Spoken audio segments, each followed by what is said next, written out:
All right, well, we have another guest with us today on the Photobug, and I want to introduce everybody to Zoe Gregory. Zoe, thank you for coming and sitting down with these two crazy guys on the Photobug podcast.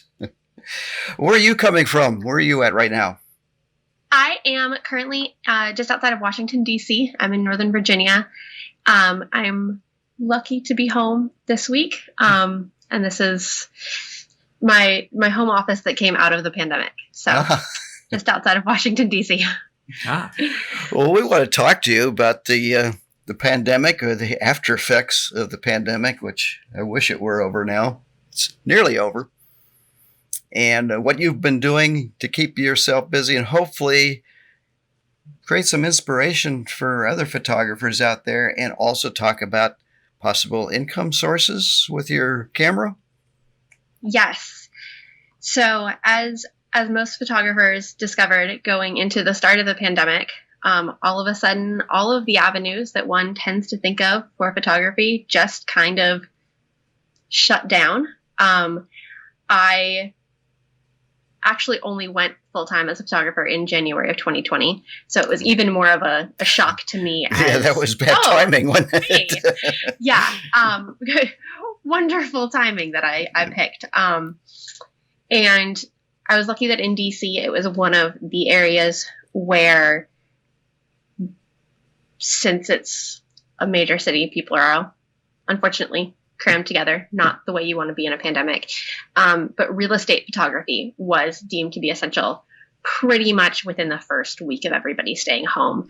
And real estate photography specifically saw a massive boom, at least through the first 6 months of the pandemic, as people still needed to move, still needed to sell their houses, but did not want to be touring properties and did not want people in their homes if they were still living there. And so I made a pretty quick pivot to photographing real estate to kind of get me through the lockdown period, because I knew that for me personally, just sitting at home without a project that involved my camera was not going to go over well for me. I knew that I would just kind of go stir crazy, especially as my husband was spending more time at home himself, because his hours got cut down to about 4 hours a day. And so we were kind of like on top of each other, trying to survive. And as things started to pick back up again, I started to kind of explore what other industries within photography, similar to how real estate had just kind of boomed within the pandemic, what other types of photography that weren't necessarily what I personally would have chosen to do in a perfect world, but what other niches of photography were in a way booming or getting back up as I was getting to the point of wanting to wind back down on the real estate. Let me ask you a quick question there, just to interrupt us for one moment. What would be your ideal subject for photography in a perfect world? So I am pretty split between wanting to do kind of like an urban landscape type photography of like a travel type thing. I really love to travel. Actually, I don't know how well you can see it with the glare, but there is a photo of a bicycle on the sidewalk in Indianapolis that's like on the river walk in there. And that's essentially like sums up my favorite photography. I love Northern California. So a mix of architecture on landscape is kind of my love as far as just like wandering around with my camera for myself. Well, the architecture kind of goes along with real estate. Yes. And I definitely like it to lean a little bit more landscape than architecture, but I like to be able to pop in some of those cool elements. And definitely having done real estate, I did 500 real estate shoots in 2020. Wow. Really changed the way that I look at composition of photos, because I had up until that point been primarily into portraits, and I now have a very different style of composition in general for everything that I do.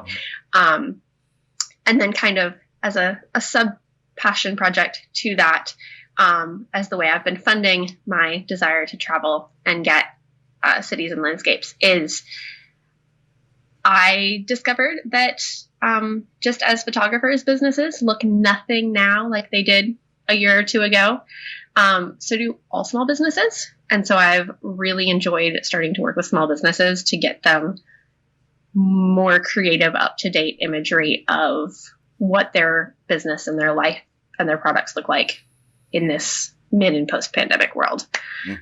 Because most small businesses, everything about their lives looks totally different than it did pre-pandemic, just like ours does. So it's kind of a nice way to travel to see small businesses and what they're doing. Which also gives me inspiration of what to do with my own work. But yeah, so a mix of the two, because it gives me that human element while also allowing me to get into the new places that I like to see. Good. When you travel, do you have particular places that you're really looking forward to? I know Northern California, any place else in the United States or even outside of the country? Yes. So I am very excited for, as we move forward and things to get better, for, one of the places that's always been on my list is I really would like to see Australia and New Zealand. And it sounds like via some other opportunities that I've had through this past year that might be a door that's opening up for me in the near-ish future of the next year or so. And then I did get to go to Europe a few years ago, and I'm dying to go back, because that was when I was very much still like holding a camera but didn't know what I was doing with it. And so that's another top of the list. And then most of the Western US, I've been very lucky to get to travel almost every state east of the Mississippi, and have not done much west of the Mississippi. But I have absolutely just loved everything that I've seen out there. And the first big plan for that is I'm actually going to be taking a trip for the entire month of September, where I will be riding my bike from the border of California and Oregon down to the border of California and Mexico, and bringing my camera with. That sounds like fun. Yeah, I'm very excited, and kind of torn between if I'm more excited for the experience of doing it or for the photos that are going to come out of it. And you really must do New Zealand. I was there. I spent 3 weeks there 2 years ago and loved it. We went from the northern tip all the way to the southern island and southern tip. And just amazing country. I'd move there in a minute if I could. It looks absolutely just breathtakingly beautiful. Yes. And one of the things that I am excited about is, so as I started to realize that I wanted to wind down real estate, one of the things that I'm kind of always in the habit of, now that I've seen how much real estate changed the way I work, everything from how I compose a shot to how I edit to just the whole gamut of everything about my photography, is I'm always looking for opportunities that might not fit into that box of my ideal, but that would give me some consistent work for a little bit.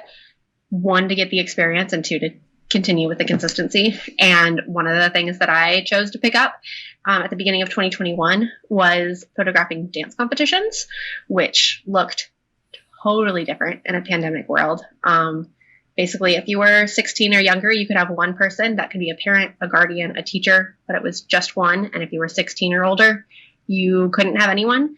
And so it became that photos were the only way that sometimes even the teachers got to see what students were competing with. And then, as a way of trying to keep COVID pods small, they made it so that there was like photo video teams that traveled with the competitions, as opposed to kind of intermixing the way they have done in the past. And the company that I have started working with does some of their dance competitions abroad, which also gives the opportunity of, they will buy your flight in and out, and they don't really care what days it is. So it gives me a good opportunity to extend my trips on either end.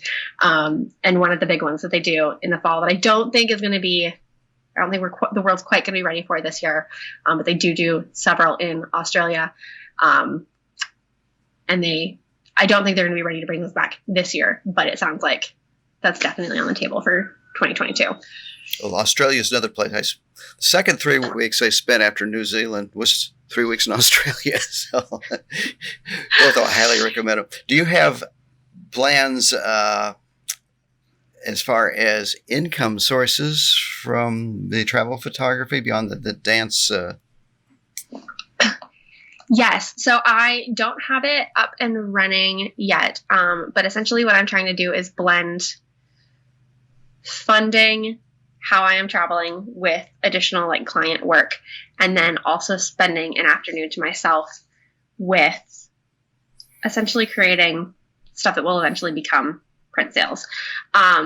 Obviously, if I'm not selling prints yet, I don't have that's not currently generating the income. So the way that I have been doing that is getting pretty heavily involved in promoting how I'm traveling to my existing clientele via Instagram, email list, and then also by spending a lot of time in the week, 2 weeks before I go somewhere, if I know where I'm going to be going, basically as soon as I know where I'm going to be going, scouring every message board where people would potentially be looking for photographers for any kind of photography.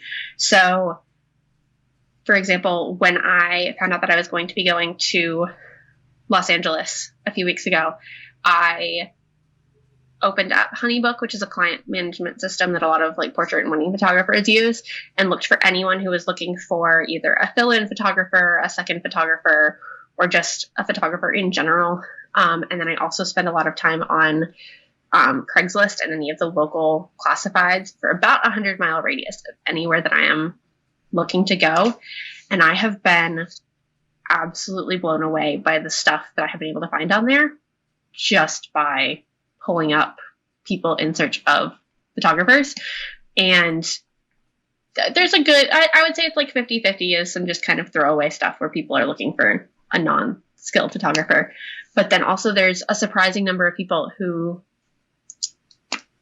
either have Googled looking for a photographer and haven't found what they were looking for, or I guess just don't feel the desire to go out and search for a photographer themselves, but need a photographer for something. So I have done everything from product photography for moderately sized brands to small gatherings of like 5-6 family members, elopement weddings, pretty much if it can be photographed as a genre of photography, I have found it last minute to the point of within anywhere from 2 to 3 days ahead of time to 2 weeks ahead of time in various cities across the U.S. Let me also ask you if you wish to share your Instagram account in case any of our viewers would like to follow you. If you will send that to me, we'll put it right down here and share it in our show notes. Yes. And just to spell it out, it's Zoe Gregory Photo, and my name's Zoe. Mm-hmm. So no Y. Right. No Y. Yeah. That's why we weren't quite sure. We want to make sure we pronounced it correctly. I thought it was Zoe. We figured it was. It seemed like it was a natural. I think it was a 90%, but I have a habit of mispronouncing names. Spelling, so the Y is the kind of Americanized spelling of it. Also, okay, we were always going to ask advice you have. Now, you're fairly new starting out. And what advice would you have for other photographers that would like to get in and possibly make some money with their camera? My biggest advice runs very contrary to all of the advice that was kind of like unsolicitedly pushed on me when I got started. And that is, if you don't necessarily have a perfect ideal, or even if you do, just don't say no to anything. Within reason. Like don't say yes to dangerous opportunities, which can come upon you as a photographer, but say yes to any opportunity that will stretch you in your creativity and your skills and force you to learn something, because I did not expect to be a real estate photographer. I did not expect to be an action photographer. Those are things that I had little to no knowledge about going into them. But when you put yourself in a situation where you have to learn something quickly, you become so much better as a photographer, and all of the skills translate so well back over into whatever it was that you wanted to do. Like my Photoshop skills are things that I never could have dreamed of a year ago, just because I put myself in a situation where I had to learn Photoshop quickly. And obviously also do that within reason. Like, don't put yourself in a situation where you have to learn something that could disappoint someone because you aren't capable of doing it. Right. But finding that line of just continuing to push yourself outside your comfort zone, and both seeking out and saying yes to opportunities outside of your creative comfort zone. Right. Well, what about, I know you said your favorite photography would be landscape and architecture, urban landscape and an architecture mixed in. So what are your go-to lenses for that? I tend to use, I have a Canon 17-40 that I really like. And that's fairly new to me. That one I picked up probably in about October, and it's kind of just lived on my camera since then. And then the other one that's kind of like my walking around lens is I do have a 24-105. I love that lens. Yeah, it's just so versatile. And I recently upgraded to the Canon mirrorless system, and the 24-105 on the mirrorless is fantastic. It's, if you have that lens on, you really don't even have to change your lens for anything. So okay. And then you're able to take those two go-to lenses and translate those or use those on these other pickup jobs that you're getting. Yep. I usually will also have a 70-200 in my bag. And sometimes, depending on what I'm doing, I can leave one of the other two at home. So I generally will, if I really don't know what I'm doing, I'll bring all three. Otherwise, I'll bring two of the three, depending on what I'm doing. So you can travel a little bit lighter if possible, right? Yeah. I got a question for you. Which definitely helps. Yes. Question 2. Since you're located in the Washington, D.C. area, but out of curiosity, would you know our friend Estras Suarez? I do not. You don't? Okay. I'm just curious. He's a photojournalist that lives in the Washington area. I've been on a number of workshops with Estras. Okay. If you don't mind, I would love if you could send me his website so that I could take a look. Be happy to. Yes.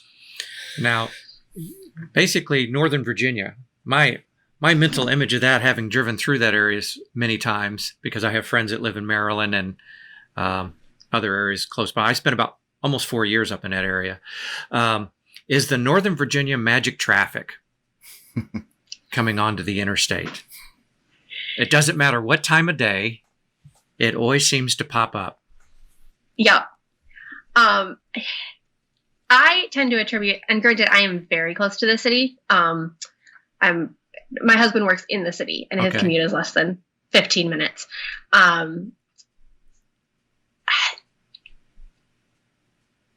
In Maryland, I have found that their traffic tends to be related to their spontaneous traffic tends to be related to accidents, whereas in Virginia, ours tends to be related to a political figure of some kind has decided to go somewhere at a random time on a weekday. Because they generally have to close down the roads for at least 5 to 10 minutes to let their motorcade pass. It, huh? Yep. Okay. And they, and we're also, in Northern Virginia, there is where the vast majority of, if they're not going to live in the district itself, politicians and Pentagon workers, et cetera, tend to live in Virginia. So the commute times that we have are also very weird.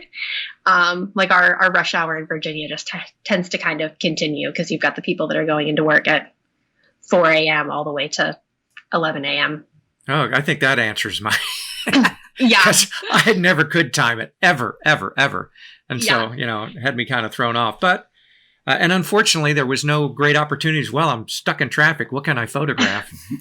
Yeah. You see somebody who was photographing the traffic in front of them. There was posted here recently on phototherapy. Yeah. I'm not sure if I would find that Actually, inspiring, but they did a good picture. It could be interesting. Well, Zoe, we appreciate it. Do you have any final words of wisdom that you would like to share? Put you on the spot.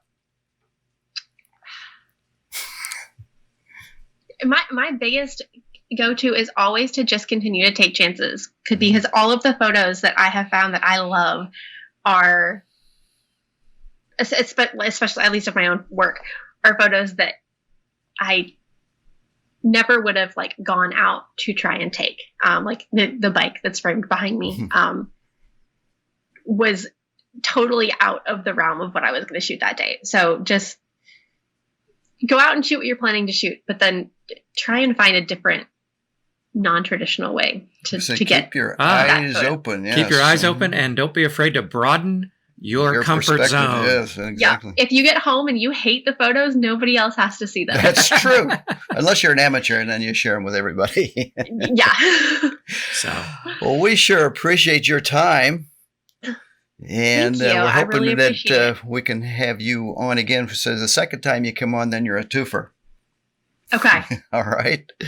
I thought that made her a two-timer. Well, a two-timer, or a twofer. Well, thank you so much. And keep you. shooting. It was great getting to talk to both of you. Definitely. Yeah.